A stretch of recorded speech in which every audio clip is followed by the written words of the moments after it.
Congratulations po to all our copy traders this month of March because here are our top gainers. Top 1 natin is si GFX Flip which made 276.53% gains.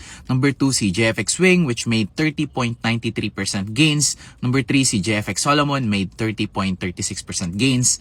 Number 4 si GFX Alpha made 26.17% and GFX Fund made 15.57%.